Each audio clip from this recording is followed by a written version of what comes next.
ठीक है। तो कब से गुड आफ्टरनून। कब से बैठे हैं आप लोग? 10 बजे से 9:30। फिर तो शॉर्ट में निपटाएंगे अपन। सर एक पेन दे दीजिए ना। एक कुछ पेन पेपर है तो एक पेपर दे। तो आप लोग अभी यहाँ पे हैं, एडमिशन लिया हुआ है कि सेमिनार, ओपन सेमिनार में आए हैं? ओपन सेमिनार, ठीक है। तो आप लोग अभी तैयारी शुरू कर रहे हैं या कुछ लोग शायद कर रहे होंगे? ठीक है, तो क्या एक्सपेक्टेशंस क्या हैं आपकी? मतलब मुझसे क्या एक्सपेक्टेशंस हैं? डाउट्स पूछना चाहते हैं कि क्या? एक्सपीरियंस, अच्छा। हाँ जी, आप कुछ कह रहे थे। हाँ। क्या चल रही है? फाइलें चल रही है? अच्छा, फाइनल ईयर चल रही है, ठीक है ठीक है ठीक है। और हम्म।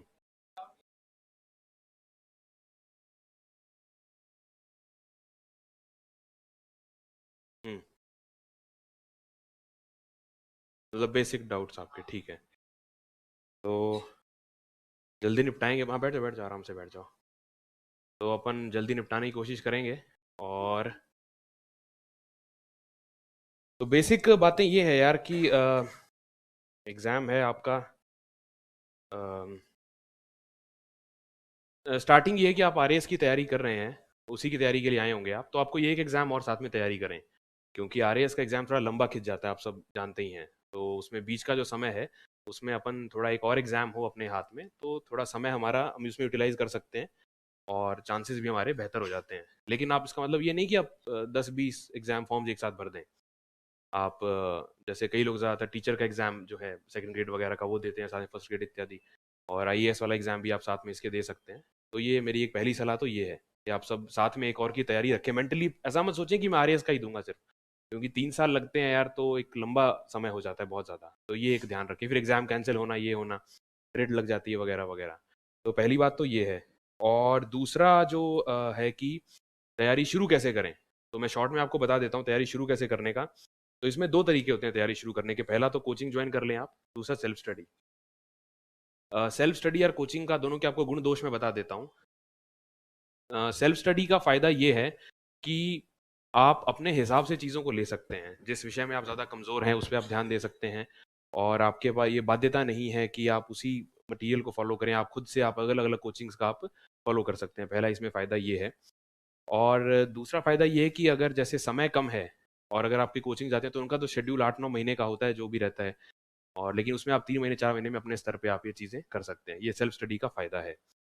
सेल्फ स्टडी के नुकसान क्या है? नुकसान सेल्फ स्टडी का ये है कि अगर आपकी दिशा सही नहीं है तैयारी करने की, तो आपको ये समझ में आएगा नहीं जब तक कि बहुत देरी ना हो जाए।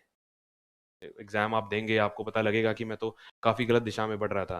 तो ये एक नुकसान सेल्फ स्टडी का हो जाता है। दूसरा सेल्फ स्टडी का नुकसान ये हो जाता है कि हमारा टाइम मैनेजमेंट अगर बहुत अच्छा नहीं है, तो उसमें हमें दिक्कतें आती हैं। यहाँ तो क्या, आप क्लास में रूटीन से बंधे हैं, आप क्लास जाएँगे, आज का रिवाइज़ कर लेंगे, तो आपका एक रूटीन सेट हो जाता है। उसमें वो दिक्कत आती है। अगर आप स्वयं से डिसिप्लिन नहीं है, तो वो दिक्कत उसमें आती है।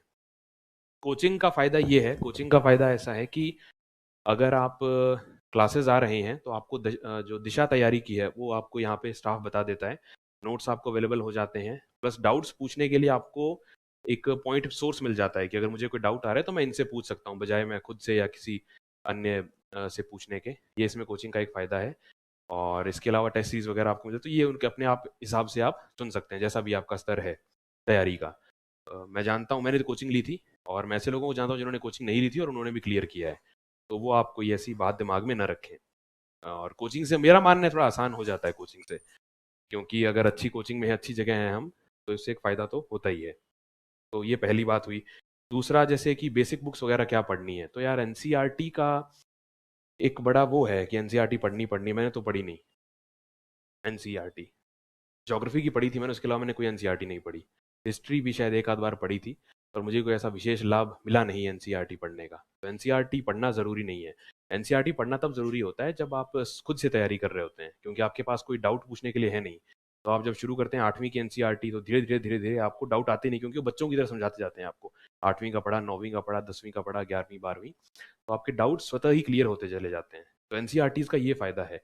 लेकिन अगर आप कोचिंग में आ रहे हैं तो आपको जैसे ज्योग्राफी है या हिस्ट्री है, तो उनके नोट्स तो आपको यहाँ मिल ही रहे हैं ना, तो फिर आप एनसीईआरटी क्यों पढ़ोगे? क्योंकि सेम चीज़ एनसीईआरटीज़ में दी है, वहाँ ऐसा तो नहीं है कुछ अलग लिखा हुआ है। तो इसलिए अगर आप किसी कोचिंग को अटेंड कर रहे हैं तब आप एनसीईआरटीज़ के चक्कर में ना पड़ें, आप सीधा इनके नोट्स से ही तैयारी करें। पहली बात तो ये है। और दूसरा डाउट क्या आता है आमतौर पे, टेस्ट सीरीज़ वगैरह का कौन सी ज्वाइन करें, कहाँ ज्वाइन करें? तो टेस्ट सीरीज़ का ये है, जहाँ आप कोचिंग ले रहे हैं वहाँ तो आपको टेस्ट सीरीज़ मिल ही जाती है। इसके अलावा आप एक और अच्छी कोचिंग की ज्वाइन कर लें, ताकि आपको ये डाउट ना रहे कि एक और कोचिंग की एनसीईआर टेस्ट सीरीज़ भी मैंने ज्वाइन कर ली है और वहाँ पे मेरा स्कोर क्या आ रहा है, तो मेरा मटेरियल इनफ है कि नहीं है। तो आप टेस्ट सीरीज़ एक तो और ज्वाइन कर लें। इसके अलावा प्रीलिम्स के लिए ये होता है कि जैसे प्रीलिम्स का है, तो प्रीलिम्स में आप ये टारगेट रखें कि एक बार आपका सिलेबस जब हो जाए या जैसे विषयवार होता चला जाए, जैसे ज्योग्राफी आपने पूरी कर ली है, तो आप उसके फिर जितने टेस्ट हो सके उतने लगाएं प्रीलिम्स के। क्योंकि उसमें जैसे एक आपको मैं बताता हूँ कि एमसीक्यू जो है प्रीलिम्स की जो एग्ज़ाम है, वो एक कला ज़्यादा है, ज्ञान की परीक्षा उतनी नहीं है। ज्ञान भी होना चाहिए, लेकिन वो एक एमसीक्यू सॉल्व करना कला है। आप में से बहुत से लोग होंगे जिन्होंने इंजीनियरिंग की होगी तो या एमबीबीएस की होगी, तो वो नीट या आईआईटी या IEEE के एग्जाम हम देते हैं ना, उसमें एमसीक्यू सॉल्व करना रहता है। तो उसकी बजाय एक आर्ट्स का स्टूडेंट जिसने एमसीक्यू कभी जिंदगी में सॉल्व किए नहीं होते हैं इस तैयारी के आने के पहले, तो आप ये देखना कि आप दोनों बराबर भी पढ़ोगे ना, तो वो जो लड़का या लड़की है वो आपसे हमेशा 10-15 नंबर ज्यादा लेके जाएगा, भले वो कम पढ़ा हुआ हो। क्योंकि उसको वो ट्रिक आती है एमसीक्यू सॉल्व करने की। एमसीक्यू सॉल्व करना एक ट्रिक है। तो इसके अभ्यास के लिए आप ये करें कि जितने ज़्यादा आप सॉल्व करेंगे एमसीक्यू, आपकी वो ट्रिक शार्पन होती जाएगी। उसकी तकनीक क्या होती है? तकनीक उसकी ये होती है कि आपके सामने ही आंसर है। एमसीक्यू का बड़ा फायदा ये है कि आंसर आपके सामने लिखा हुआ है, उन 4 ऑप्शंस में से एक है, आपको बस उसे ढूंढना है। तो ढूंढने में बहुत सी तकनीक होती है। एलिमिनेशन की तकनीक होती है कि ये तो नहीं हो सकता, तो ये है, ये है, ये है। तो ये सुनने में आसान लग रहा है, पर प्रैक्टिस करेंगे ना, तो आप ऐसा पाओगे कि अगर आपको ज़्यादा आइडिया नहीं है, तब भी आप सही आंसर तक पहुंच जाएंगे। तो इसके लिए प्रीलिम्स के जो एमसीक्यू है उनकी जितनी तैयारी आप करें उतना आप करें। और एक बार सिलेबस आपका हो जाए तो चाहे आप रोज एक पेपर लगा लें, 100 नंबर का या 50 नंबर का, जो भी है। तो ये पहली इसमें प्रीलिम्स की तैयारी की बात हो गई।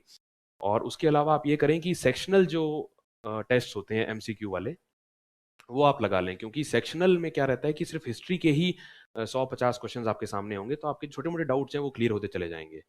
तो ये इसकी बात हुई। उसके अलावा करंट अफेयर्स, करंट अफेयर्स का ऐसा है कि आरएएस में करंट अफेयर्स बड़ा फैक्चुअल सा आता है। आप लोगों ने पेपर देखे हैं कि नहीं देखे हैं पुराने? हाँ, सबसे पहले तो ये है कि आप कोई भी तैयारी शुरू करें तो 2 काम ज़रूर करना। सबसे पहला तो पुराने पेपर उठा करके देखें, 6-7 साल के आरपीएससी की वेबसाइट पे मिल जाते हैं, वो देखें और सिलेबस को देखें एक बार। तो इससे आपको ये अंदाज़ा हो जाएगा। फॉर एग्जांपल अगर मैं आपको एक बुक ला करके दूँ, आपको स्प्रिंग बोर्ड के नोट्स मैंने ला दिए या एक एनसीईआरटी की बुक आपको मैंने ला दी, कि ज्योग्राफी है, तो आप उसको कवर टू कवर पढ़ दोगे। लेकिन अगर आपने पिछले साल के पेपर देखें तो आपको अंदाज़ा ये हो जाएगा कि यार ये तो सिर्फ मुझसे लोकेशन पूछ रहा है कि राजस्थान में लोहे का जो अयस्क, और अयस्क कहते हैं ना, और जो है वो कहाँ मिलता है, लौह धातु का अयस्क कहाँ मिलता है। तो 4 ऑप्शंस में से आपको सिर्फ वही तो पढ़ना है, आप अननेसेसरी क्यों चीज़ें पढ़ रहे हो? इसके लिए आप ये करें कि आप उसके पुराने साल के पेपर देख लें सबसे पहले, और सिलेबस देख लें। तो ये काम ज़रूर करना, आज ही जाके कर लेना आप, तो आपको आइडिया हो जाएगा कि मुझे इन विषयों में भी किन चीज़ों पे ज़्यादा ध्यान देना है। तो ये, इसके अलावा सेक्शनल टेस्ट आप सॉल्व करेंगे तो आपके वो डाउट्स क्लियर होते चले जाएंगे। और अपन क्या बात कर रहे थे अभी? एमसीक्यू वाली कर ली थी ना? प्रीलिम्स का हो गया था, करंट अफेयर्स, यस। तो करंट अफेयर्स का ये है यार कि आरएएस में ज़्यादा करंट अफेयर्स आप पुराने साल के पेपर देखेंगे ना तो बहुत स्पेसिफिक सा आता है। फॉर एग्जांपल वो पूछ लेंगे कि जो रसोई गैस वाली योजना थी, इधर नहीं नहीं, वो दूसरे वाली यार, हाँ, उज्ज्वला योजना। तो उज्ज्वला योजना में उन्होंने जैसे डाउट, एक बड़ा बेसिक सवाल पूछा था कि ये कथन सही है या नहीं है। तो उज्ज्वला योजना में इतने करोड़ सिलेंडर्स देंगे और इतने हजार ये होगा, उसमें राशि दी जाएगी और इतने उसमें लाभान्वित लोग होंगे। तो आप ये देखोगे कि ये तो बहुत फैक्चुअल सी चीज़ है। तो आप करंट अफेयर्स को देखेंगे तो आपको ये पता लगेगा कि आपको करंट अफेयर्स में भी क्या पढ़ना है और कैसे पढ़ना है। जैसे आप क्रोनोलॉजी मार्केट में आती है करंट अफेयर्स की, उसमें उठा लाएंगे तो क्रोनोलॉजी पटवारी से लेकर के अपने हिसाब से तो आईएएस की तैयारी के लिए भी वो बनाते हैं उसमें। लेकिन आरएएस में क्या पूछा जाता है? जो पटवारी में करंट अफेयर्स पूछते हैं वो आरएएस में नहीं पूछते हैं, या जो सेकंड ग्रेड फर्स्ट ग्रेड में करंट अफेयर्स आता है वो आरएएस में नहीं आता है।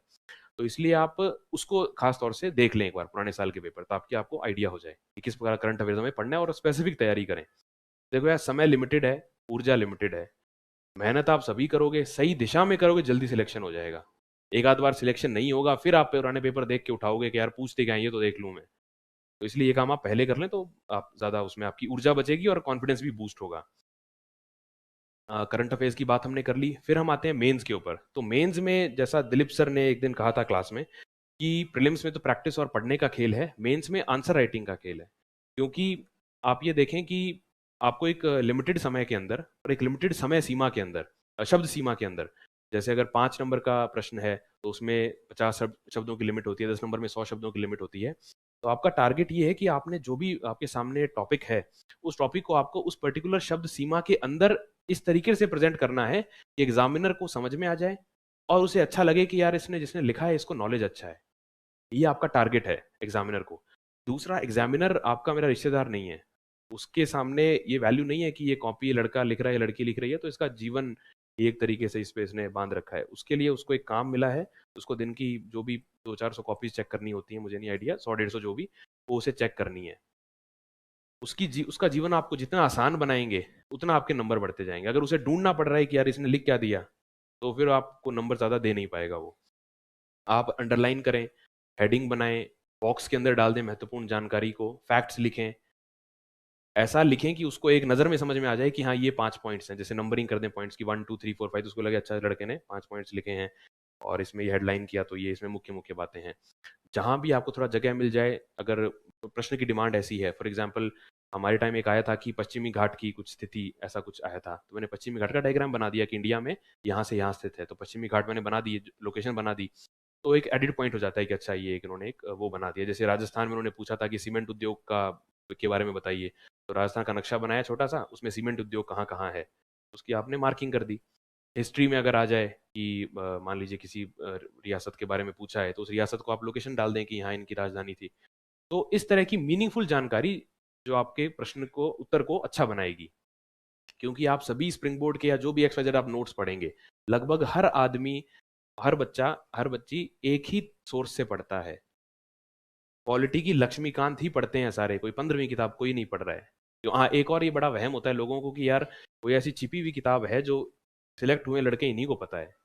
ऐसी कोई छिपी हुई किताब नहीं है, किताबें वही हैं लक्ष्मीकांत, वही स्प्रिंग बोर्ड के नोट्स या एनसीईआरटी या ज्योग्राफी में जो किताबें हैं जीसी लियोंग इत्यादि, वही किताबें हैं, कोई नई किताब नहीं है।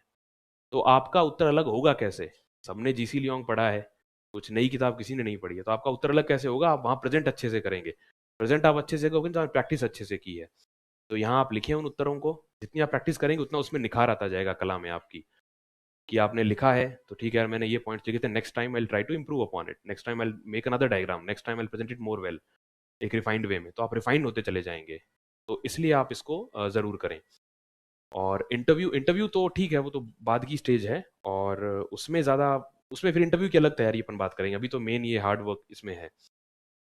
तो ये मेरे हिसाब से मुख्य मुख्य बातें हैं। इसके अलावा कोई स्पेसिफिक डाउट्स अगर आपके हैं तो हम जल्दी से ले लेते हैं, आप काफ़ी समय से बैठे हो। हाँ जी।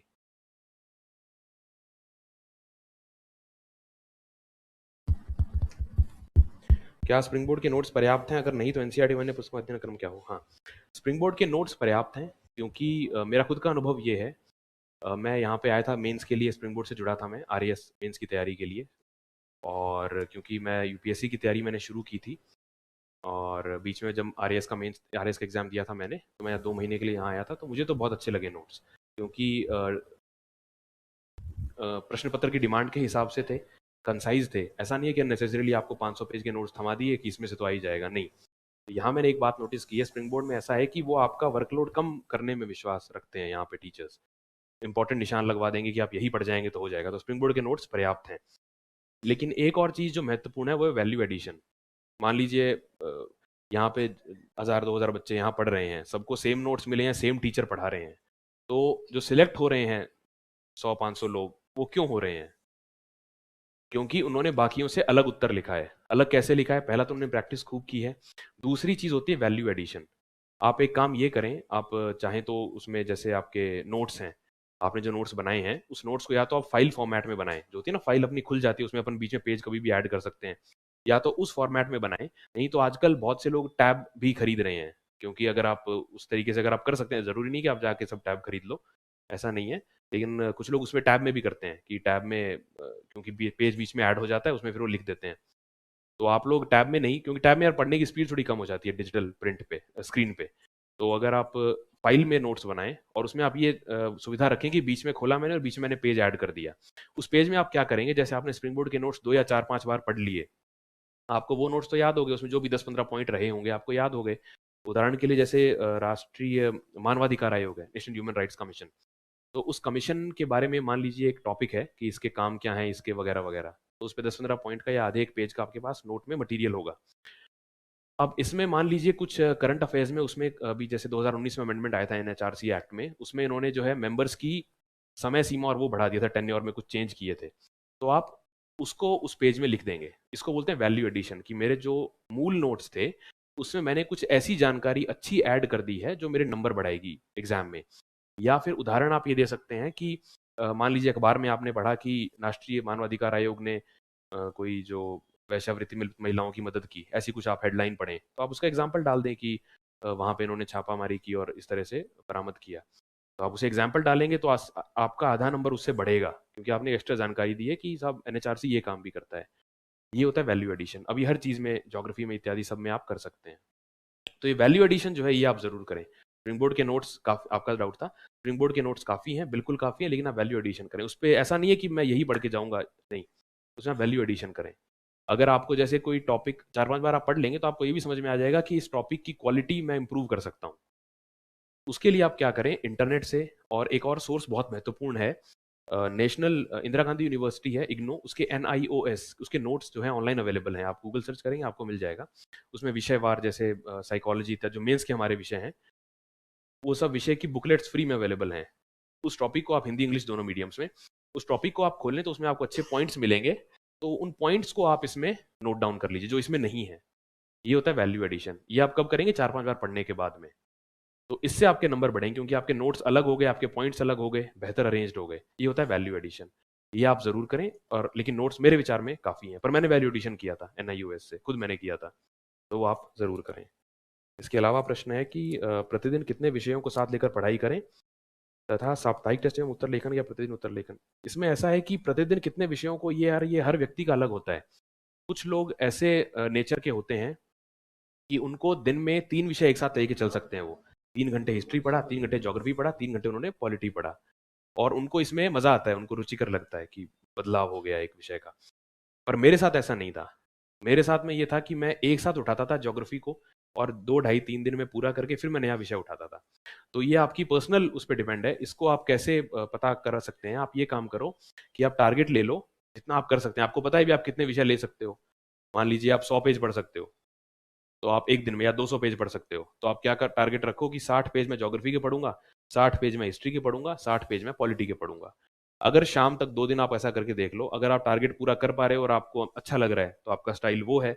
और अगर आपको ये हो कि यार मैं तो कुछ नहीं कर पा रहा हूँ, क्योंकि आपको समय बांटना पड़ेगा ना, 4 घंटे इसके, 4 घंटे इसके, 4 घंटे इसके, अगर वो नहीं हो पा रहा है, फिर आप उस प्रवृत्ति के हो कि साहब मैं तो एक साथ लेके करूंगा, तो वो आप लोग इस 2 में से एक देख सकते हैं। अब साप्ताहिक टेस्ट का ये फायदा है कि आप जैसे कोचिंग में हैं या सेल्फ स्टडी कर रहे हैं, तो आप टारगेट्स अपना बनाइए। क्योंकि आप सिलेबस को देखें, मुझे ये विषय 1 महीने में, 15 दिन में खत्म करना है अपनी कैपेसिटी के अनुसार, और उस विषय को पूरा करने के बाद आप उस विषय के टेस्ट लगाएं। तो अब सप्ताह में, मुझे सप्ताह में कर लो, और फायदा ही होता है इसे, क्योंकि ये क्या चेक रहता है। अब मैं टेस्ट 6 महीने बाद करूंगा, इससे अच्छा मैं हर हफ्ते करूँ, तो मुझे पता लगेगा ना कितना मेरी प्रोग्रेस है। तो इसलिए साप्ताहिक टेस्ट अच्छा है। और उत्तर लेखन प्रतिदिन करें या क्या करें।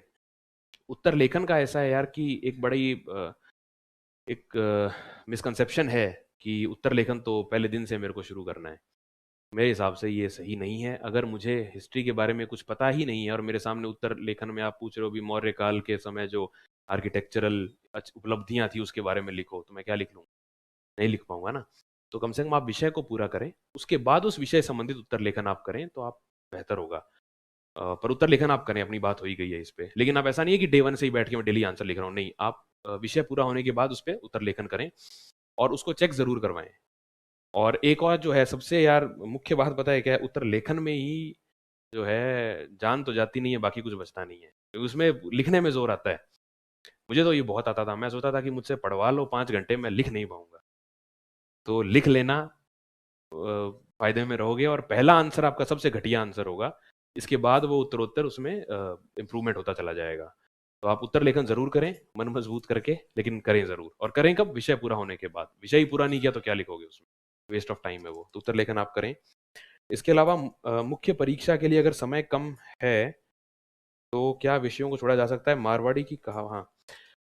तो उत्तर लेखन का ऐसा है, सॉरी, इसका मेंस के समय का विषय को छोड़ना तो कभी भी ज्यादा डिजायरेबल है नहीं, क्योंकि इसमें आरपीएससी में विषयों का जो वेटेज है वो बंटा हुआ है कि हिस्ट्री में से प्रीलिम्स की बात करें तो 20 प्रश्न आएंगे, मेंस में भी बंटा हुआ है कि 60-70 नंबर का हिस्ट्री में से आएगा ही आएगा।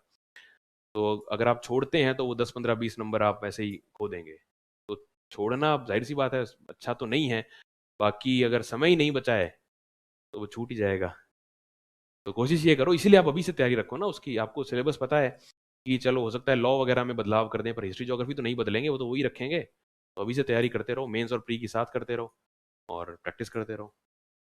ये डाउट, और कोई डाउट आपके? हाँ जी। हम्म, अच्छा। इनका डाउट ये है कि चूंकि तैयारी लंबी चल जाती है और पढ़ना भी ठीक ठाक पड़ता है, क्योंकि लगभग सभी विषय जो ब्रह्मांड में एग्जिस्ट करते हैं सभी पढ़ने पड़ते हैं, समय मेहनत भी खूब लगती है। तो मोटिवेशन कैसे हम बनाए रखें? तो इसमें देखो यार, ऐसा है कि एक तो आप मानसिक रूप से तैयार रहें कि एक तो होता है ना कि हम आधे मन से आते हैं कि ये हो गया तो ठीक, नहीं हुआ तो ठीक। थोड़ा सा एक फोकस से आए कि ठीक है इसको मुझे करना है। साथ में एक बैकअप के लिए आप एक और तैयारी परीक्षा की भी कर लें, क्योंकि इसमें वो नहीं हो या लंबा चल जाए तो एक और बैकअप आपके पास है। तो इस तरीके से आए, और इसमें आप ध्यान ये रखें कि मोटिवेशन इसमें यही है कि आप साप्ताहिक टेस्ट वगैरह करेंगे ना। अच्छा, एक और आपको मैं ट्रिक बता देता हूँ। वो ट्रिक ये है कि आप डेली के टारगेट्स रखें। टारगेट्स आप रखें जो रियलिस्टिक हो। आप ये टारगेट ना रखें कि मैं आज के दिन में आधी बुक पढ़ दूंगा या 500 पेज पढ़ दूंगा, वो पॉसिबल ही नहीं है ना ह्यूमनली। तो आप टारगेट वो रखें जो ह्यूमनली अचीवेबल हो। पहले आप अपनी कैपेसिटी को देखें कि आप जैसे मैं दिन में लगभग मैंने जोर मार लिया था 200 पेज मैं पढ़, 200 ऊपर से ऊपर नहीं गया मैं कभी, 150 पेज तक मतलब पढ़ के समझ के। तो ये कैपेसिटी मेरी थी। तो आपकी जो भी कैपेसिटी आप उसको उस तरीके से करें, और फिर उतना टारगेट रखें कि आज मुझे 50 पेज पढ़ने हैं या 100 पेज पढ़ने हैं। और फिर आप एक टाइम भी नोट करें कि मैंने ये 50 पेज पढ़ने में आधा घंटा लगाया कि 15 घंटे लगाए, क्योंकि हम कई बार किताब खोल के बैठे रहते हैं, हमें अंदाजा नहीं लगता है। तो आप ये टारगेट रखें टाइम टेबल पे। जब मैं जैसे 11 बजे पढ़ने बैठ रहा हूँ तो 11 से लेकर के, और ये 20 पेज का टारगेट है, वो 20 पेज मान लीजिए आपके 11:30 बजे पूरे हो गए, तो आप लिखिए 11 से 11:30 में, या 2 बजे हो गए, अब 2 बजे। तो आपको एक ट्रैक रहेगा कि मैं समय कहाँ लगा रहा हूँ या लगा रही हूँ टाइम के हिसाब से। तो ये आप रखें, और फिर ये आपका मोटिवेशन बन जाएगा। जब आप ये देखोगे ना कि मैं मेहनत कर रही हूँ या कर रहा हूँ और साप्ताहिक टेस्ट में मेरे अच्छा रिजल्ट आ रहा है, तो अपने आप मोटिवेट हो जाओगे, आपको पता भी नहीं चलेगा तैयारी कब पूरी हो गई। और ये इनका एक और बात ये है कि यार पहले साल में मेहनत करके अच्छे से निकल जाओ, क्योंकि जब लंबी खींचती है ना तैयारी, तब फिर परेशान होने लगता है आदमी। तो ये सब आप चीज़ें, और दिशा सही रखो, क्योंकि कई बार अपन पढ़ते रहते हैं बेवकूफ़ की तरह और वो एग्जाम में पूछ ही नहीं रहे हैं। जैसे एक एग्जांपल देता हूँ आपको मैं, इसका बड़ा पर्सनल एग्जांपल, कि मैं दिल्ली में था जब मैं यूपीएससी की तैयारी कर रहा था। तो मैं अखबार में, आप मानेंगे नहीं, 6 घंटे लगाया करता था। मतलब 6 घंटे। कमी तो नहीं थी मेरी मेहनत में। मेरे को आज तक याद है, मेट्रो का 1 किलोमीटर का 100 करोड़ तो लगता है हवा से ऊपर का, अंडरग्राउंड मेट्रो का 150 करोड़ लगता है 1 किलोमीटर का सरकार का खर्चा। पर एग्जाम में पूछेंगे क्या? नहीं पूछेंगे ना। तो ये बेवकूफ़ी की थी मैंने। तो आप वो बेवकूफ़ी ना करें। आप देख तो ले एग्जाम में क्या पूछेगा। मैं ऐसे ही, इसलिए मैंने आपसे शेयर किया कि मैंने देखा ही नहीं कि पूछ क्या रहा है, और मैं मेट्रो के पढ़ रहा हूँ, कह रहे वाह मैंने तो मेट्रो का पढ़ लिया, मजा आ गया मुझे। एयरलाइन इंडस्ट्री के ऊपर एक आर्टिकल आया था संडे को, तो बढ़िया 1.5 घंटे उसको पढ़ के मेरे को एयरलाइन इंडस्ट्री के बारे में सब पता है। एग्जाम में पूछेंगे क्या? नहीं पूछेंगे। तो इसलिए आप एग्जाम में क्या पूछेंगे उसको ध्यान में रखें, नहीं तो समय आपका ज़ाया हो जाएगा, कोई फायदा होगा नहीं, मेहनत आपकी पूरी लग जाएगी। तो और फिर फ्रस्ट्रेशन आएगा वगैरह। तो ये आप चीज़ ध्यान रखें। और आपका क्या डाउट था? यही था? ठीक है। इंग्लिश को कैसे तैयार करें? बेसिक टेस्ट कहाँ से लगाएं, ऑफलाइन या ऑनलाइन? इंग्लिश का ऐसा है कि इंग्लिश के लिए सबसे पहले तो एक मीडियम को लेकर के बड़ी बात चलती है कि आरएएस में इंग्लिश या हिंदी मीडियम का। तो जो मैंने सुना है कि पता नहीं लोगों में ऐसी वो है भ्रांति है कि मुझे नहीं पता कि इंग्लिश मीडियम वालों को थोड़ा फ़ायदा होता है, ऐसा मैंने सुना है। अब इसमें ये है कि यार अगर आपके मन में भी ये डाउट आ रहा है, यूपीएससी वाले में भी ये डाउट लोगों के मन में खूब आते हैं, तो अगर आप इंग्लिश मीडियम में आ सकते हो, यानी आप में अगर इंग्लिश आपकी उतनी स्ट्रांग है तो आ जाओ, सोचो ही मत। और अगर आपको ये है कि यार मेरे लिए स्ट्रगल हो जाएगा बहुत ज़्यादा हिंदी से इंग्लिश में शिफ्ट होने का, तो आप उसमें मत जाओ, आप हिंदी में ही रह करके अपना कंटेंट इतना अच्छा कर लो, अपनी प्रेजेंटेशन की जो शैली है वो इतनी आप अच्छी कर लो कि वो नंबर दिए बिना आपको छोड़ ही ना सके। अगर आप अच्छा लिखेंगे तो नंबर क्यों नहीं देंगे आपको। हिंदी मीडियम में जो एक बड़ी मुख्य समस्या है ना यार, आप लोग में हिंदी मीडियम के होंगे, आप तो शायद ये बात का अंदाजा है कि नहीं, कि थोड़ा सा यार स्तर का फर्क रहता है। स्तर का फर्क ये रहता है कि मेहनत में कमी नहीं है, पर हमारे जो मटेरियल है पढ़ने का वो इतना उच्च स्तरीय नहीं होता है। दूसरा क्या, हिंदी मीडियम में जो इतने एक्सपर्ट नहीं हैं उनकी भी किताबें मार्केट में चलती रहती हैं और अपन वो मूर्ख की तरह उठा के ले आते हैं, स्टैंडर्ड सोर्स नहीं पढ़ते हैं। तो फिर हिंदी मीडियम में फिर वो नुकसान होता है मुझे लगता है हिंदी मीडियम में एस्पिरेंट्स को। तो आप अच्छे स्तरीय सोर्स पढ़ें, और अगर आप इंग्लिश मीडियम में शिफ्ट नहीं हो सकते हैं तो आप हिंदी में ही इतने अच्छे पॉइंट्स आप ऐड कर लो ना, इंग्लिश मीडियम के सोर्स से ऐड कर लो आप हिंदी में ट्रांसलेट करके उसको, अच्छे डायग्राम बनाओ तो नंबर क्यों नहीं आएंगे। तो आप ये, और हाँ दूसरा सवाल था बेसिक तैयारी इंग्लिश की कैसे करें। तो कितनी 30 नंबर की तो सारी आती है इंग्लिश यार, कितने की आती है, 120 80 नंबर की आती है। 80 में से 20 नंबर की ग्रामर है, और 60 नंबर के वो लेटर और वो सब हैं। तो ग्रामर तो यार जुआ है, पर ग्रामर इतनी आसान आती है मेरे ख्याल, कोई ज़्यादा मुश्किल ग्रामर इंग्लिश की आती नहीं है, वो एक हवा दिमाग में बन जाता है तो जैसे दिक्कत आती है। वरना इंग्लिश की ग्रामर 20 नंबर की तो बहुत ज़्यादा मुश्किल आती नहीं है, तो हल्की प्रैक्टिस आप करेंगे तो आप उसको कर लेंगे। और जो लेटर ऐसे वगैरह है उसमें ये है कि यार आप बेसिक एक फॉर्मेट पढ़ लें, क्योंकि वो आपका इंग्लिश में ऐसा नहीं है कि आप बड़ी भारी भरकम शब्द लिखेंगे तो आपको नंबर देंगे, वो आपकी बस बेसिक ग्रामर चेक कर रहे हैं। और इंग्लिश में एक जो टेक्निक होती है, अगर आपकी इंग्लिश कमज़ोर है और आप ग्रामर की मिस्टेक ना करें, इसके लिए बेसिक टेक्निक ये है कि आप वाक्यों को छोटा रखें। राम इज गोइंग, छोटा सा, इसमें गलती आप कर ही नहीं सकते हो।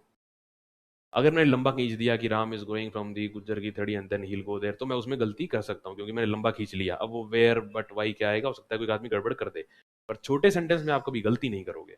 तो ये आप टेक्निक इसमें आपके एसे या लेटर में आप इस्तेमाल करते हैं कि छोटे सेंटेंस रखो, तो आप ग्रामर की गलती होगी ही नहीं, तो आपको इतना फर्क नहीं पड़ेगा। और इसके अलावा क्या था इनका, टेस्ट को कहाँ से लगाया, ऑफलाइन या ऑनलाइन। इसमें ऐसा है कि यार अगर मेंस के टेस्ट आप लिख रहे हैं तब तो आप इसको क्लास में आके लगाएं, क्योंकि आप 2 ढाई घंटे बैठेंगे, 3 घंटे बैठ करके आप लिखेंगे तो आपको अच्छा उसमें फ़ायदा मिलेगा। और प्रीलिम्स का भी अगर आपकी आसपास ही रहते हो आप तो यहाँ के लगा लो कोचिंग हॉल में, एक एक्सपीरियंस मिलता है। और अगर आपको दूर से आना पड़ता है कि यार 4 घंटे तो मैं जाने जाने में लगा दूंगा, तो आपको नहीं घर पे बैठ कर, लेकिन टाइम तरीके से। पर मेंस के आप यही लिखें, चाहे समय लगे चाहे ना लगे। मेंस के मेरा आपसे राय है कि आप यही। और कोई डाउट? हाँ जी।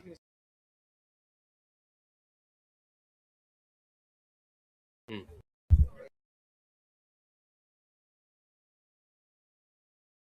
आरएएस और आईएएस का ये है यार कि मेरे विचार में लगभग 60 से 70% बैठ जाओ, 60-70% जो है वो सिलेबस ओवरलैप है।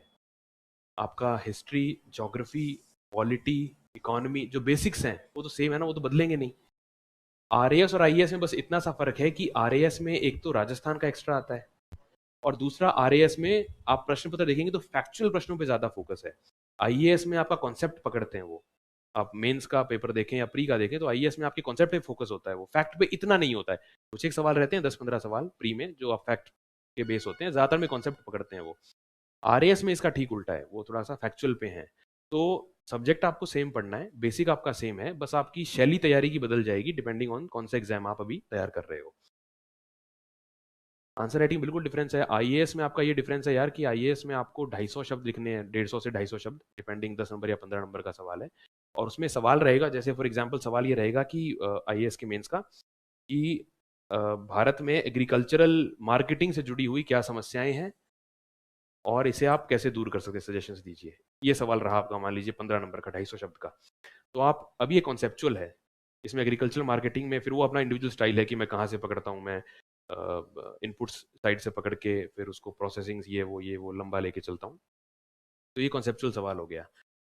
आरएएस में वो पूछते हैं फैक्चुअल कि पश्चिमी घाटों की स्थिति का वर्णन कीजिए। तो वर्णन साहब यही है, गुजरात से लेकर के केरल तक सबसे ऊंची चोटी कौन सी है, जो इधर वाली, कर्नाटका महाराष्ट्र में चौड़े हो जाते हैं बस। तो ये फैक्चुअल है। ये फ़र्क है। पश्चिमी घाट अपन वहाँ भी पढ़ते हैं, पर यहाँ फैक्चुअल फ़ोकस है उस पे कॉन्सेप्चुअल पे कम है। तो ये फ़र्क रहेगा। तैयारी आप ऐसे करें कि आप कॉन्सेप्ट बेसिक तैयार कर लें, वो सेम रहेंगे दोनों में। और जब आप आरएएस का पेपर देने वाले होंगे तो आप फैक्चुअल पढ़ लें, जैसे स्प्रिंग बोर्ड के नोट्स उठा ली, फैक्चुअल दिया हुआ है। और जब आईएएस का पेपर करेंगे तो उस हिसाब से तैयारी को, बेसिक सेम रहेगा। और 60-70% ओवरलैप है। और मेरा ये मानना है कि अगर आपने बेसिक पढ़ रखे हैं ना, तो आरएएस की आप 2-1 महीने में तैयारी अच्छी कर सकते हो, क्योंकि आपको सिर्फ उतना ही तो एक्स्ट्रा पढ़ना है ना फैक्चुअल, बाकी तो आपको आता है। और बताइए। हाँ जी।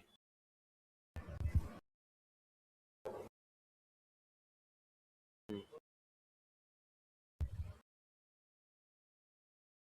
हम्म। देखो यार, करंट अफेयर्स का ऐसा है कि आरएएस के लिए ऐसा है कि आरएएस में करंट अफेयर, जैसा अपन कह रहे थे, कि बहुत फैक्चुअल और पिन पॉइंटेड आता है। उज्ज्वला योजना में कितने ये थे वो थे। तो इसके लिए डेली परेशान ना भी हो तो चलेगा। एडिटोरियल वगैरह के वीडियोस वो हमारे ज्ञानवर्धन के लिए हो जाएंगे, कि हमारी कॉन्सेप्ट से पकड़ मजबूत होगी। अगर हम जैसे इकोनॉमी पे एडिटोरियल हम देख रहे हैं तो हमें कॉन्सेप्ट ज़्यादा समझ में आएंगे।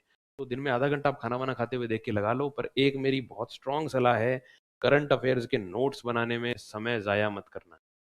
उससे अच्छा आप फिल्म देख के आ जाओ 3 घंटे, दिमाग फ्रेश रहेगा। मैंने बनाए थे नोट्स करंट अफेयर्स के, वो रद्दी में दिए कि नहीं मेरे को पता नहीं। कोई फायदा नहीं है उसका, क्योंकि करंट अफेयर्स के लिए ज़्यादा अच्छा क्या हो सकता है कि करंट अफेयर्स के लिए कम से कम आरएएस में, करंट अफेयर्स के लिए आप मंथली मैगजीन, स्प्रिंग बोर्ड की मंथली मैगजीन आ रही है क्या? आ रही है ना, तो आप इसको फॉलो कर लो ना यार, जो आरएएस के लिए स्पेसिफिक है। आप उसको फॉलो कर लो। मतलब आप मेहनत करते छांटते टॉपिक्स को, इन्होंने करके दे दी ना मेहनत आपको, और मार्केट में अवेलेबल है। ऐसा नहीं है कि आपको ज्वाइन ही करना है, तो आप उसको उठा के ले आओ, आरएएस की स्पेसिफिक मैगजीन को, उसको पढ़ लो, आपका समय बचेगा।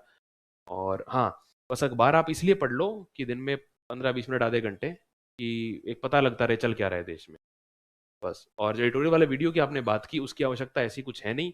और आप खाना खाते खाते उस वीडियो को देख लो, तो मेहनत लगी नहीं, समय आपका बच गया, और एक पता लग गया चल क्या रहा है, प्लस कॉन्सेप्ट रिवाइज हो गए। न्यूज़पेपर आरएएस के लिए तो मत पढ़ो, बाकी राजस्थान पत्रिका जो भी है। आरएएस में क्या करोगे न्यूज़पेपर? आधी खबरें तो ये रहती हैं अपने हिंदी अखबारों में कि वहाँ सेंधमारी हो गई, नकबजनी हो गई। इंग्लिश पेपर में अगर आपको पढ़ना है तो अगेन आरएएस के लिए ज़्यादा काम का है नहीं, पर अगर आपकी खुद की रुचि है तो आप इंडियन एक्सप्रेस अच्छा आ रहा है वो पढ़ सकते हैं। हिंदू थोड़ा सा वो हो गया है, इंडियन एक्सप्रेस आप पढ़ सकते हैं। हाँ जी। टाइम्स ऑफ इंडिया नहीं, टाइम्स ऑफ इंडिया रहता है कॉलेज स्टूडेंट्स के लिए। टाइम्स ऑफ इंडिया बेकार है, उसकी जगह इंडियन एक्सप्रेस आप पढ़ो। हाँ जी। हाँ जी। हाँ जी। मत करो ना, क्यों करना है, स्प्रिंग बोर्ड करके दे रहा है। डिफरेंशिएट का ये है यार कि आप वही अगेन, आपका आपको एग्जाम के लिए पढ़ना है ना पेपर, तो आपको डिफरेंशिएट आपके काम का कंटेंट कौन सा होगा जो एग्जाम में पूछा जा सकता है। पूछा जा सकता है वो कहाँ से पता लगेगा? सिलेबस से और पुराने सालों के पेपर से, बस वो डिफरेंशिएट हो जाएगा। तो आप एक काम करो, पुराने साल के आप पेपर उठा लीजिए, एक 4-5 शीट ले लो हिस्ट्री। तो हिस्ट्री में आप लिख लो कि क्या क्या सवाल पूछे हैं, तो आपके आधे पेज में हिस्ट्री के सवाल आ जाएंगे पिछले 5-7 साल के। फिर आपको आइडिया हो जाएगा, अच्छा ये पूछ रहे हैं, ज्योग्राफी में ये पूछ रहे हैं, करंट अफेयर्स में ये पूछ रहे हैं, अपने आप डिफरेंशिएट हो जाएगा वो। हाँ जी। और डाउट निकल, लंबा सेशन चल गया, डाउट्स तो कुछ बचे ही क्या होंगे अब। हाँ जी। हाँ। अच्छा, थैंक यू। अब यार, कम्युनिकेशन स्किल तो बचपन से ही होती है, लेकिन सुधारने की यही है कि आप सबसे इंपॉर्टेंट तो भाषा पे पकड़ है। अगर आप शब्द सही इस्तेमाल करते हैं तो, क्योंकि कम्युनिकेशन का एक बेसिक फंक्शन क्या है कि मैं मेरी मन में जो बात है वो आप तक पहुंचा दूं। तो अगर मुझे शब्द मेरे अच्छे चयन करूंगा तो कम्युनिकेशन अपने आप बेहतर हो जाएगा। तो आप भाषा पे पकड़ अच्छी रखें। जैसे जो भी आपका माध्यम है, हिंदी है या इंग्लिश है, आपको उसकी ऐसा नहीं कि या मुंडे पे मास्क लगा के चल रहे हो, ये सब नहीं। मतलब शब्द आप सही चयन करोगे तो अपने आप स्किल आपकी अच्छी हो जाएगी। हाँ जी। हाँ जी। ठीक है।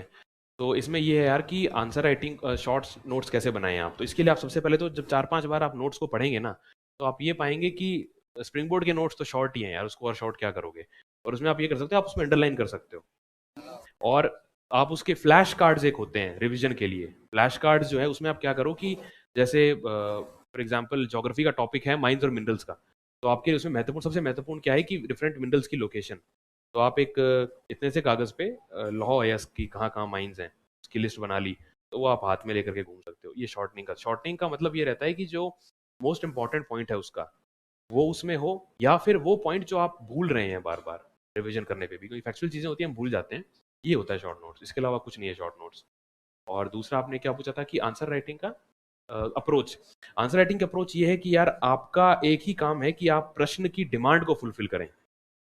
अगर आपसे प्रश्न पूछ रहे हैं कि पश्चिमी विक्षोभ क्या है, तो आपको पश्चिमी विक्षोभ के बारे में लिखना है। अगर आप मॉनसून पे आ गए लिखते लिखते तो आप फिर आउटलाइन जा रहे हो। तो क्वेश्चन की डिमांड को फुलफिल करना है, बस यही आंसर राइटिंग है। अब उसमें आप ये देख लो कि मान लीजिए बड़ा उत्तर लिखना है, तो आप शुरू के 2 या 3 लाइन में उसके बैकग्राउंड की चर्चा कर सकते हैं, या आप उसमें ये लिख सकते हैं कि जैसे अल नीनो पे सवाल आ गया, तो आप अल नीनो पे मान लीजिए मुझे 1 पेज लिखना है, तो मेरे पास ये लिबर्टी है कि मैं 3 लाइन में ये लिख दूं कि ये सवाल पूछा क्यों गया है, क्योंकि अल नीनो वर्ष था, इस साल बारिश अच्छी हुई, तो अल नीनो वर्ष था, ये इसकी वो है, फिर अल नीनो को मैंने डिस्क्राइब करके डायग्राम बना दिया। ये इसकी मतलब अप्रोच है आपको कि आपको आंसर की रिक्वायरमेंट को फुलफिल करना है, प्लस कोई करंट का एग्जांपल उसमें आप ऐड कर दें, ये अप्रोच होती है। और डायग्राम, ये 3-4 चीजों का समावेश। हाँ जी। सर पर डे स्ट्रेटजी क्या होती है पढ़ने की? पर डे स्ट्रैटेजी ये है यार कि इसमें जितना आप पढ़ें उतना आप पढ़ें, जितना आप पढ़ सकते हो मैक्सिमम एक। नहीं, जैसे मैं साइंस बैकग्राउंड से हूँ तो उसके हिसाब से। नहीं, किसी भी बैकग्राउंड से हो आप, आपको इस एग्जाम की तैयारी करनी है ना, तो इसकी स्ट्रैटेजी ये है कि आप डेली के टारगेट रखें, जो भी आपको विषय पूरे करने हैं या एक हफ्ते में आपको सब्जेक्ट पूरा करना है, तो डेली उसको तोड़ लो ना टुकड़ों में कि यार मान लो 50 चैप्टर हैं इस हफ्ते में पूरे करने हैं, तो 7 7 49, एक दिन मुझे 7 चैप्टर करने होंगे, तो 7 चैप्टर मैं कितने घंटे में कर लूंगा, हिसाब से विषय बांट लो। ये पर डे स्ट्रैटेजी है। इसके अलावा आप समय रखो ठीक ठाक कि खा पी लूँ सो लूँ आराम कर लूँ, ये strategy thank you per day. Sir. हाँ जी। हाँ जी। आंकड़ों का तरीका यही है कि आप उसको बार बार रिवाइज करें। कोई भी फैक्ट है, कोई भी फैक्ट है, आंकड़े हो या डेफिनेशन हो, उसका तरीका ये होता है कि आप उसको बार बार रिवाइज करें। और एक ये चलाना है इसको, चलता है क्या ये, कहाँ आ रहा है, हाँ। तो इसमें जैसे ग्राफ होता है यार, याद रखने के लिए, तो इस ग्राफ में क्या रहता है कि हमने जो आज पढ़ा है, आज, वो हम 24 घंटे में उसका 90% भूल जाते हैं। ये एक फैक्चुअल ट्रूथ है। तो इसको कर्व करने के लिए एक साइंटिफिक टेक्निक आई थी, वो आप इस्तेमाल कर सकते हैं। उसमें क्या रहता है कि जैसे इसको बोलते हैं रिपीटेड रिवीजन की टेक्निक। जैसे जो मैंने आज पढ़ा है वो मैं 24 घंटे में 90% भूल जाऊंगा, तो अगर मैं अगला रिवीजन 24 घंटे में कर लूँ तो वापस 100% पे आ जाऊंगा मैं, राइट। फिर इसमें ये स्टडी पाई गई कि जो आपने अगर 24 घंटे में रिवाइज कर लिया वो आप फिर एक हफ्ते बाद 90% भूल जाओगे। लेकिन अगर मैं एक हफ्ते बाद इसको फिर से रिवाइज कर लूँ तो मेरा ये ग्राफ वापस इधर आ गया। और आपने अगर एक हफ्ते बाद उसको रिवाइज किया तो फिर आप एक महीने बाद इसको 90% भूलोगे। तो अगर मैं एक महीने बाद इसको फिर से रिवाइज कर लूँ तो मेरा फिर 100% हो गया। और इसके बाद फिर साइकिल जाती है 6 महीने पे, और 6 महीने में रिवाइज कर लिया इसको तो फिर वो आप लंबे समय तक याद रख सकते हैं। अब जो मैंने आज पढ़ा है वो मैं कल ही रिवाइज करने लग गया, तो ये तो फिर मैं कल का काम कब करूंगा, तो ये तो पॉसिबल नहीं होता है। इसके लिए आप क्या कर सकते हो, इसके लिए आप वीकली रिवीजन का फंडा रखो। यानी कि जो मैंने आज पढ़ा है, इस हफ्ते में पढ़ रहा हूं मैं पूरा मंडे से लेकर के फ्राइडे तक, तो मंडे से लेकर फ्राइडे तक मैं जो भी पढ़ रहा हूं उसके लिए मैं सैटरडे और संडे, ये 2 दिन मैं उनके रिवीजन के लिए रख रहा हूं। तो इससे आप जो भी हफ्ते भर में पढ़ोगे वो आपका रिवाइज हो जाएगा और आपके याद रखने की टेक्निक अच्छी हो जाएगी। ये आप यूज कर सकते हैं उसके लिए। इसके अलावा ये आप कर लो, और एक और टेक्निक ये होती है कि जैसे कुछ बहुत ज़्यादा फैक्चुअल चीज़ें हैं, फॉर एग्जांपल आपके पॉलिटी के मेजर जो आर्टिकल्स होते हैं वो हैं, या ज्योग्राफी में लोकेशंस हैं, या राज्यों या जिलों की स्थिति इत्यादि है, उसके लिए आप हर रोज सुबह जब भी आप पढ़ने बैठें तो आप, क्लियर पूरा किससे होता है, हाँ इस खैर, तो उस, हाँ जी, तो उसके लिए आप क्या करो कि हर रोज सुबह 20 मिनट आप रखें। जैसे मैं ये करता था, मैं क्या करता था, रोज सुबह 20 मिनट ज्योग्राफी में मेरा जो एटलस है वो एटलस में खोल के बैठ जाता था और हर रोज एक महाद्वीप को पकड़ता था। जैसे आज मैंने एशिया पकड़ लिया, तो 20 मिनट लगते नहीं थे, 10 एक मिनट ही लगते थे एक महाद्वीप को करने में, उसकी नदियां वदियां तो मुझे लगभग सारी याद हो गई थी। सभी देशों की स्थिति मुझे याद हो गई थी, आसपास कौन से राष्ट्र हैं वो याद हो गए थे, भूमध्य सागर के आसपास कौन से देश हैं वो मुझे याद हो गए थे। तो ये टेक्निक फिर 20 मिनट दे देता था मैं कॉन्स्टिट्यूशन के आर्टिकल्स को, वो जो अपनी बेयर एक्ट आती है संविधान की, उस बेयर एक्ट को उठाया मैंने और उसके आर्टिकल्स को मैं, जैसे आर्टिकल 2 है राज्यों से जुड़ा हुआ, 5 से 11 है सिटीजनशिप का, आगे 12 से 35 है फंडामेंटल राइट्स का। तो ये टेक्निक आप कर सकते हैं, यानी कि डेली के आप 40 1 मिनट दे दो जो अल्ट्रा फैक्चुअल चीजें हैं उनके लिए। फिर जब ये याद हो जाए तो नई चीज जोड़ लो, नई चीज जोड़ लो, नई चीज जोड़ लो, तो दिन के 40 मिनट आप दे दो, आपको फैक्चुअल याद होता चला जाएगा। प्लस जो बाकी चीजें हैं उसके लिए आप वीकेंड वाला रिवीजन का प्रोग्राम रख लो, तो इससे आपको याद रखने की दिक्कत तो खत्म हो जाएगी। हाँ जी, और कुछ? एंथ्रोपोलॉजी, यार हिस्ट्री के लिए अब मेरे को, मतलब मेरा ऑप्शनल नहीं है तो मुझे आइडिया उसका नहीं है। बाकी किसी भी ऑप्शनल का तरीका क्या होता है यार, ऑप्शनल में वो आपसे एक्सपेक्ट करते हैं कि आप एक ग्रेजुएट की तरह आपको उसमें ज्ञान हो, एक पोस्ट ग्रेजुएट स्टूडेंट के जैसा। तो उसके अंदर आप यही कर सकते हैं कि एक तो आप कोशिश ये करें कि जो आपका ग्रेजुएशन का विषय है उसी को आप, जैसे आप उसमें ले लें, तो आपका क्या है, पढ़ा तो होगा ही आपने, तो आपकी मेहनत बच जाती है, प्लस आपका कुछ ना कुछ इंटरेस्ट भी होता है तो वो दिक्कत नहीं आती है। पर अगर ग्रेजुएशन ही आपकी नील बटे सन्नाटा है कि साहब उससे तो मैं नया पढ़ लूंगा, तो फिर आप नया विषय उठा लो और उसमें फिर आप कोचिंग की मदद ले सकते हैं या कोई सीनियर की मदद ले सकते हैं, उसमें आप बेसिक कोर्स, बेसिक बुक्स को फॉलो करो, फिर टेस्ट लिखो। ऑप्शनल की ये टेक्निक है। और ऑप्शनल में यार थोड़ी सी मेहनत ज़्यादा मांगता है, क्योंकि ऑप्शनल में क्या रहता है कि यार आपसे एक्सपेक्ट किया जाता है कि आप उस विषय के ग्रेजुएट की तरह आप उत्तर लिखें। तो फिर उसमें जैसा अपना ये जनरल स्टडीज़ वाला है, हिस्ट्री ज्योग्राफी, ऐसा नहीं चलेगा, थोड़ा डीप में जाना पड़ेगा तो नंबर नहीं आते। तो ये ऑप्शनल की टेक्निक है। बाकी तो मेरे ख्याल से दिलीप सर हिस्ट्री के एक्सपर्ट, उनसे मुझे लगता नहीं कोई ज़्यादा है, आप सर से सलाह ले सकते हैं। जी, और कोई डाउट? हाँ जी। नहीं यार, हैंड राइटिंग का बहुत अच्छा ना, जरूरी देखो, अगर आपकी लेजिबल है कि अगर मैं पढ़ सकता हूँ आसानी से, बस उतना ही काफ़ी है। ज़्यादा आप कर्सिव वर्सिव के चक्कर में मत पड़ो, आप बस ये देखो कि आप जो लिख रहे हो वो समझ में आ जाए, लेजिबल हो, बस इतना हो। और बाकी कोई ऐसी चीज़ बताएं जो कवर करनी हो शॉर्ट में, क्योंकि आप लोग भी काफ़ी समय से बैठे हैं। हाँ जी। हाँ। हम्म। हम्म। ठीक है। कौन सा है? और दूसरा कौन सा? अच्छा, फॉरेस्ट सर्विस के लिए आप कह रहे हैं क्या? ओके ओके, हाँ यार वो तो हिंदी में नहीं अलाउ करते हैं। तो ठीक है, दिक्कत क्या आ रही है, तो या हिंदी में लिखो या इंग्लिश में लिखो, कर सकते हो क्या इजीली? तो कर दो। और ज़्यादा दिक्कत आ रही है तो आरएएस आप हिंदी में दे दीजिए, और वहाँ तो बाध्यता है कि यार अपन हिंदी में नहीं दे सकते हैं, तो वहाँ आप इंग्लिश में दे लीजिए। हाँ जी। हाँ। हाँ। हाँ। इसके अंदर क्वेश्चन, इसके अंदर सर जो आंसर शीट्स है उसमें कितना डिफरेंस आता है सर? आंसर शीट्स का डिफरेंस ये है कि यार वहाँ 150 200 शब्द की लिमिट होती है, 150 और 250 शब्द की। Okay sir. यहाँ पे लिमिट रहती है आपकी 2 नंबर, 5 नंबर, 10 नंबर के, तो छोटे आंसर जिसमें होते हैं टू द पॉइंट। सर इसमें लाइनिंग में आता है, उसमें शायद प्लेन हाँ, आता उसमें है। उसमें वो लाइन नहीं रहती है, वो ब्लैंक पेज रहता है वो, तो उसमें डायग्राम वगैरह बनाना ईजी हो जाता है। ओके सर, आरएस में बनाने होते डायग्राम। आरएएस में ये यार कि बना दो तो फायदा होता है, क्योंकि आपको हर उस चीज से फायदा होगा जो बाकी लोग नहीं कर रहे हैं, अच्छी चीज, जो बाकी लोग अच्छी चीज नहीं कर रहे हैं, डायग्राम कम लोग बना रहे हैं, आप बनाओगे तो आपको फायदा होगा। Okay sir. अंडरलाइन बाकी लोग नहीं कर रहे हैं, आप कर रहे हो तो आपको फायदा होगा। ठीक है। और बताओ।